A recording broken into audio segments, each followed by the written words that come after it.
I'm Blake. I cook barbecue here at Leroy and Lewis, mostly in the morning, occasionally at night. And we'll smoke them again like this. Wow. So what would you say is the biggest mistake that backyard pitmasters make? So these are the direct cookers. We got two of them here. We have another one, the other trailer on the 500. We don't really use it too often. It's just kind of for overflow. Right now we got it cooking between these two for the most part. They were built by Chuds, who used to be the guy at the food truck, I guess. Now he's got a famous YouTube channel. But he built the two Chud pits as well as it's a little backyard pit in there. It's a 115. We use that for our steak nights primarily, or just firing off burgers when we don't want to fire up the big ones. And then we have our burn barrel as well. That's seen better days. What does this do? This just takes wood. We just light a fire in there. Wood burns down to coals. We use those coals to fuel the rest. Oh, okay. So the coals drop down from Yeah, there. we don't really use that anymore, though. Okay. We just start the fire set it down there. there and shovel it all around. We use these to cook our hog and our chicken. We've been experimenting with pork steak and ribs. I don't know if anything will actually go full time, but been experimenting with them. Yeah, the trailer itself was built by Backline out in, I think, Dripping Springs, probably hottest pit in Texas, or hottest trailer in Texas. Yeah, we walked by that other one over there. I was like, man, I feel for you guys in the summertime. Yeah, this one gets hotter because this fire gets really big, and then these two fires are also hotter. So this one's way hotter than any of the other ones, and man, in the summer it's probably sitting at 150 in there. You get in and get out. Yeah. Do you have any meat on any of the smokers now? Yeah, right now we have bacon ribs on our 500. We have 2 pans of hog left. Bacon on this ribs. one. I didn't see that on the menu. Yeah, it's a Saturday special. So can we see it? Yeah, we only get whole hogs in, so we break them down, and we don't cook actual ribs. We use the pork belly attached. Should I close this?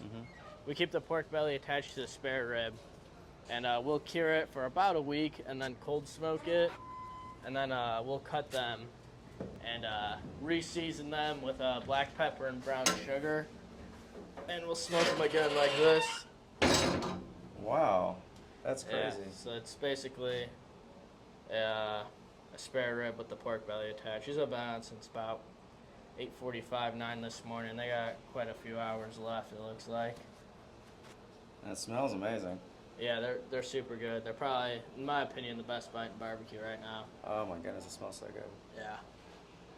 But this is the 500. This is the original pit that they started with. Close it for us. This is the original pit. Evan and I believe his dad and maybe Chud, not quite sure on the full history of it, built it in their driveway. That's a Chud box over there too? Yeah, this is the other direct heat pit that is not in use. I think the only time I've seen that one being used is to cold smoke, so not used often, but this one, pretty much our overflow. Bacon ribs, tri-tips, all the good stuff. Burgers on here too, often. So what would you say is the biggest mistake that backyard pitmasters make? Fire gets too big. Yeah, you have to have a lot of finesse with the fire. You don't want it to be really big. And then another one is, like, you see a lot of people like preaching huge coal beds and whatnot, but you don't really need that big of a coal bed because the coal is just really intense heat. So fire too big and too big of coals, because that just creates too much and like intense convection that just causes things to crisp too much and char up and dry out, you know. Okay. Another thing that could help, depending on your weather and your pit, if it's a small pit, I'd probably use a water pan. That helps things get more even. Do you guys use water pans here in the larger pits? So on the 1,000-gallon we have it, but not on this one. Okay. So when you're doing like your foil boat briskets, are you using water pans? Yeah, we're still using it. What we find is if we don't keep the water pans full enough and they empty out, the coals, we have a super small coal bed, but since it's an insulated firebox, those coals retain a lot of heat, and that firebox radiates a lot of heat into the cooker. So kind of just causes things to get really dry and just sucks all the moisture out of the. So we have to have water pans in there. It's a fun pit to cook on. Push it on like 6 inches forward, and that'll help it just cook a little bit more evenly, a little bit better. And then you'll always have to throw your logs on earlier if it's raining or if it's cold or whatever. You can also warm them up on the firebox. Okay. Help get all that moisture out. But today's a great day for cooking. I think it's beautiful out. Yeah. Yeah, it is beautiful. It's not too hot. You know, you can sit here by the fire and I'm not dying. Right. Is it more challenging or time consuming, like running the fires in winter versus now? Oh yeah, it's definitely takes longer. You'll see the cooks they'll add another hour or two sometimes. You know, you don't have that just natural heat beating on them. Yeah. You ever sit back here and just like roast some s'mores?